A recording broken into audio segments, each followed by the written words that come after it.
Imagine the world's most powerful country, possessing immense wealth. Its gold vaults hold thousands of tons of precious metal, capable of ensuring prosperity for centuries. But what happened to this treasure? How did it happen that one of the most powerful nations disappeared with a golden mountain, only to be left with a bitter aftertaste of national tragedy? In this video, we will uncover the mystery of the greatest disappearance of the 20th century. You won't believe the gruesome, frightening, and possibly shameful events these stories conceal. How did the gold of the Soviet Empire become part of the global financial game? And what happened to the hundreds of tons that simply vanished? In reality, many facts hidden for decades remain unknown to this day. So, prepare for the most shocking revelations that will turn your understanding of the past upside down. Who was behind this disappearance? What was happening in the highest offices of the Kremlin and at international negotiations? In the early 1940s, the Soviet Union was sitting on a gold mountain. Its vaults held over 2,500 tons of pure gold, approximately 180,000 heavy ingots, the brilliance of which symbolized the indestructible power of the state. The actual volumes could have been even higher, as some reserves were stored in secret KGB and Ministry of Defense special storage facilities, not reflected in official balances. In those turbulent times, when world currencies could turn to dust overnight, gold remained the only unshakable value. It was the lifeblood of the economy, ensuring stability, the ability to trade with other countries, and most importantly, to influence world politics. The Soviet leadership, especially during the Stalin era, did not trust Western banks and currencies. Dollars and pounds sterling could be sanctioned or blocked at any moment, but no one refused gold. It was a universal key that opened any door. It was used to pay for grain, advanced factory technologies, and even weapons. This golden shield was also necessary for emergencies. If war broke out or an economic crisis erupted, gold would allow the purchase of everything needed from abroad, from bread to tanks. Therefore, the vaults were constantly replenished, and their contents were guarded as the apple of one's eye.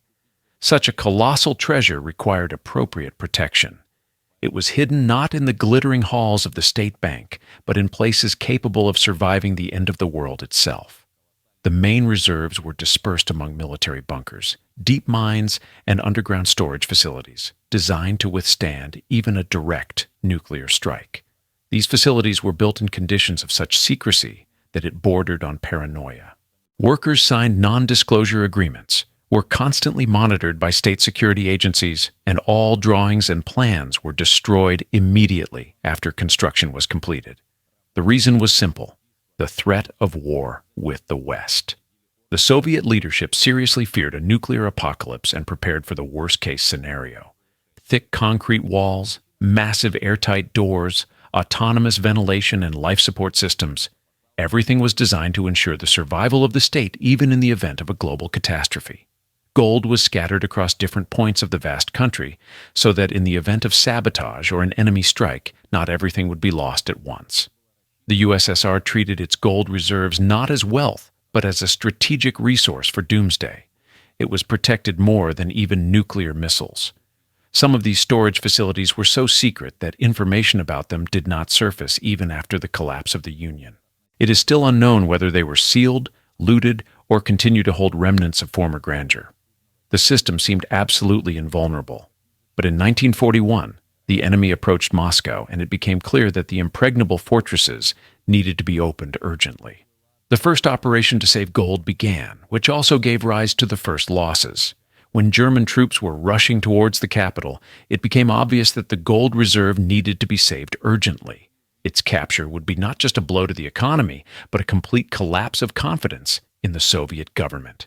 In an atmosphere of utmost secrecy, the evacuation operation began. Without unnecessary noise, under the cover of night, under heavy guard, gold was loaded from Moscow storage facilities into special trains and transported deep into the country, to Kazan, away from the front line. All this was happening against the backdrop of growing panic. While some Muscovites were digging trenches, preparing to defend the city, inconspicuous trains with precious cargo were moving east along the railway. No one except a narrow circle of military personnel and NKVD officers knew what they were transporting. There is a version that some of the gold bars did not reach Kazan. Already on the spot, a count revealed the loss of several boxes. What happened along the way is unknown. Perhaps it was a daring robbery, or perhaps an internal operation by the special services. No documents or official investigation have been preserved. In those years, any loss of this magnitude was immediately classified as top secret, and witnesses, if there were any, preferred to remain silent because one careless word could be regarded as treason. At the same time, gold was being actively moved at the international level. The USSR used part of its reserves to purchase weapons, equipment, and materials abroad under the Lend-Lease program. Hundreds of tons were sent across the Arctic and Atlantic on foreign ships. In May 1942, the British cruiser Edinburgh was carrying 40 tons of Soviet gold as payment for military equipment. On the return journey in the Barents Sea, the ship was torpedoed by a German submarine. Some of the crew did not survive, and all the gold went to the bottom. This story was classified for decades. The precious cargo was raised from the seabed only 45 years later, in the late 80s. And even then, not all of it. Where some of the found bars disappeared is another mystery. Losses during the war, hidden under the label secret, were only a rehearsal. The main act of the Great Disappearance unfolded in peacetime, when the country began to collapse from within. It would seem that after the victory and restoration of the country, the gold reserves should only have grown. The economy was working, industry was developing, exports were bringing profit. But everything happened in the opposite way. By the end of the 80s, alarming figures began to appear in financial documents. The gold reserve of the USSR was rapidly decreasing, and there were almost no intelligible explanations for this. The reports were vague, and the data were incomplete. The closer the collapse of the Soviet Union was, the more questions arose about its main treasure. According to official data, in the early 80s, the country had about 2,000 tons of gold, but by 1991, this figure had decreased almost fourfold. Where did it go? There was no answer. Ordinary people knew nothing about it, and television only spoke of shortages and the need for reforms. Against the background of growing problems in the economy, falling production, and empty shelves, the authorities began to secretly use gold as a last resort. But this was done behind closed doors, without any transparent accounting. Some of the gold was sold abroad, supposedly to purchase food, medicine, and equipment. However, specific amounts and volumes of transactions were not published anywhere.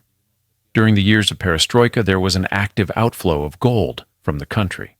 Some historians argue that in the last months of the USSR's existence, gold began to be used not as a state asset, but as a personal resource for a narrow group of leaders. There were reports that entire batches of ingots simply disappeared without a trace, without explanations or reports. Under the guise of fighting for the survival of the country, there was a quiet redistribution of strategic resources. Gold flowed out of the country like a river. But who held the key to the vaults? To understand the scale of what happened, you need to look into the very center of the control system. In the Soviet Union, it was structured in such a way that literally only a few people had access to gold reserves. These were not just officials, but representatives of the highest echelons of power. The chairman of the Council of Ministers, the leadership of the State Bank, and of course, the all-powerful KGB and the Ministry of Defense. The storage facilities were under dual control, civilian and military. Any movement of gold, even a single ingot, required the signatures of several high-ranking officials, and all information about this immediately received the classification top secret. But closer to the end of the 80s, in the atmosphere of general chaos, control weakened. The country was falling apart, and it was at this moment that the system malfunctioned. The ideal protection mechanism turned into an instrument for personal enrichment. Gold began to leave the country on an unprecedented scale. And in order to cover up the traces, those who controlled this process committed the perfect crime. They destroyed the evidence. After the collapse of the USSR in 1991, key documents mysteriously disappeared, in which the routes, recipients, and volumes of these gold flows were indicated. The archives either burned down under strange circumstances or were lost. Who did it and why is still unknown. The most alarming thing is that none of the high-ranking participants in these processes were held accountable. Everything was blamed on the complex political situation and the transition period. And now, we come to the main mystery. Why, after more than 30 years, do we still know nothing?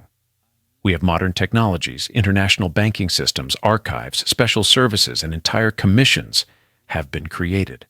But a clear answer to the question of what happened to the gold reserve of the USSR has not yet appeared. One of the main reasons is the archives. All the documents that could shed light on when, where, and who exported the gold are still classified. Some of them are gathering dust in military storage facilities. Others are in the archives of the former KGB. Access to them is closed even to researchers, and without documents, it is impossible to conduct a full-fledged investigation and file official claims. There is also a second, no less serious problem. International banks where the gold was supposedly transferred are not obliged to disclose data on closed accounts. The law on banking secrecy in the West is an iron wall. If the gold was registered to private individuals or anonymous offshore companies, it is almost impossible to return it without irrefutable evidence. And there is no evidence, because there is no access to the archives. It turns out to be a vicious circle. Secrecy surrounding the archives is the main barrier that makes the traces of the disappeared gold invisible to the law and society. So, what remained in the end? When the smoke cleared and a new country emerged on the ruins of the Soviet Union, what did it find in its vaults? The picture was depressing. Of the thousands of tons that had recently been stored in secret bunkers throughout the country, only about 300 tons were officially inherited by Russia. These data from the central bank at the beginning of the 90s sounded like a verdict. But where is the rest? According to the most conservative estimates, in the last years of the USSR's existence, its reserves should have contained at least 1,000 tons. And so, more than 700 tons are still listed as lost without any explanation. There is no exact data on where they are located, when they were exported, and in whose name they were registered. They simply disappeared. This means that more than 70% of the country's strategic gold has disappeared without a trace, and no one has been held accountable for it. There were no high-profile investigations, no court cases, no international requests. Everything was blamed on the chaos of the transition period. The remaining 300 tons became the basis of the gold reserve of the new Russia, but this was only a handful of dust compared to the former treasury. The greatest financial mystery of the 20th century remained unsolved. Legends remain legends, but the emptiness in state vaults has spawned many conspiracy theories, each trying to explain where hundreds of tons of precious metal could have disappeared. The most popular and enduring of these is the theory of the so-called party gold. According to this theory, long before the official collapse of the USSR, the highest party leadership, anticipating the imminent collapse of the system, began to secretly withdraw assets abroad. The goal was not just personal enrichment, but the creation of a global underground financial network. This money was to be used to finance loyal political forces in the new Russia and abroad, to support the old agent network, and ultimately, for revenge, an attempt to restore lost influence. The mechanisms were complex and multi-layered. Shell companies in Europe and Asia were used, accounts were opened in the names of trusted persons, and the gold itself was physically transported by diplomatic mail or under the guise of commercial cargo. This theory explains why the traces have never been found.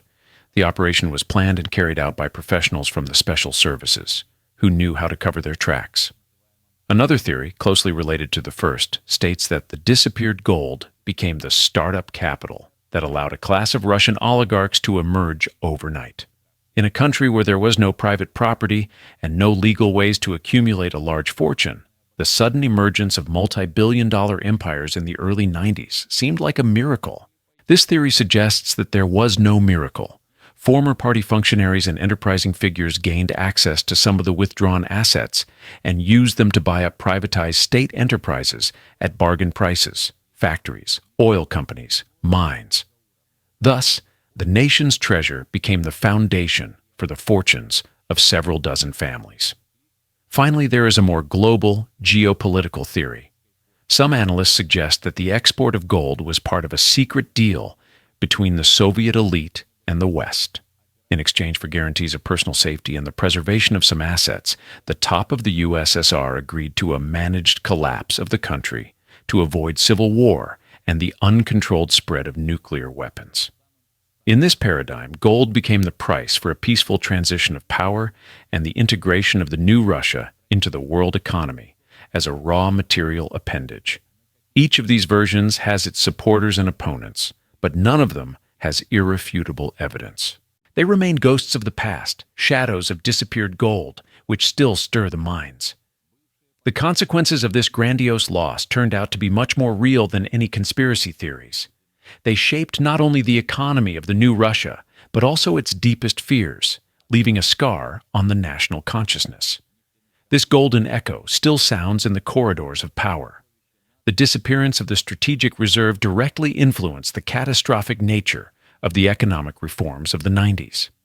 The famous shock therapy might not have been so painful and destructive if the state had had a financial safety net, but the country turned out to be practically bankrupt.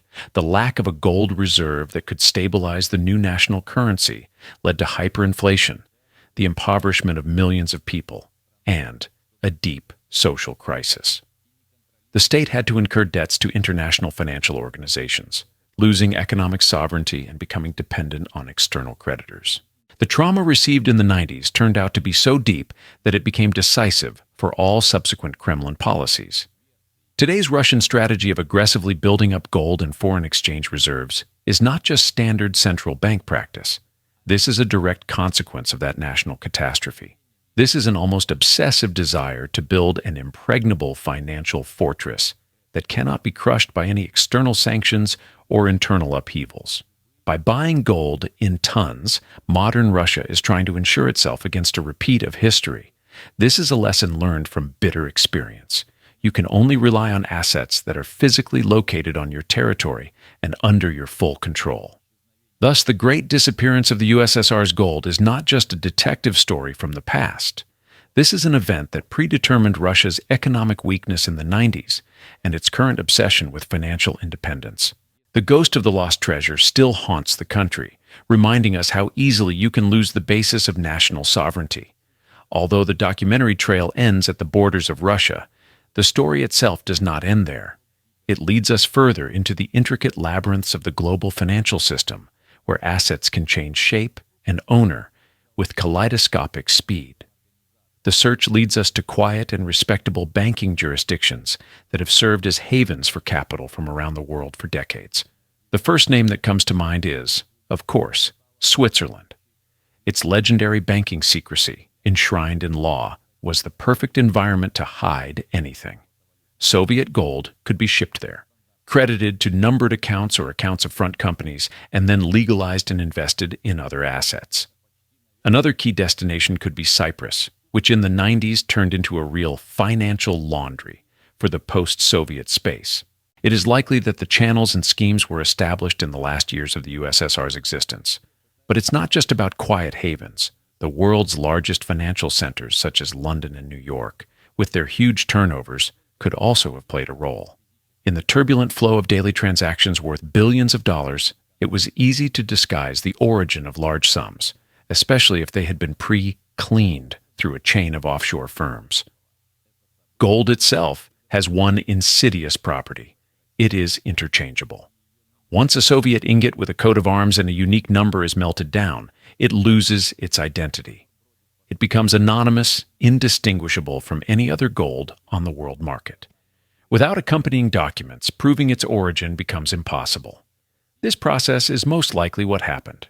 The gold was sold, and the proceeds were invested in stocks, real estate, works of art, in any assets that do not have a nationality. These operations were covered by a complex legal architecture of dummy companies, registered in Panama or the British Virgin Islands, with nominal directors who were not even aware of whose interests they represented. Thus, gold did not just disappear. It was assimilated, absorbed by the global financial system. It dissolved, turning into an invisible but very real force that still works, bringing profit to its new, anonymous owners. It has become a ghost in the machine of global capitalism. In the end, the story of the USSR's gold reserves leaves us with an open ending. Hundreds of tons of precious metal accumulated by the labor of several generations dissolved at the turn of the eras. Whether it was the result of elite betrayal, a brilliantly planned special operation, or part of a big geopolitical game, we may never know. The mystery is securely buried under the secret label in the archives and behind 7 seals of banking secrecy. But the main question remains, what would you think knowing all these facts? Write your opinion in the comments.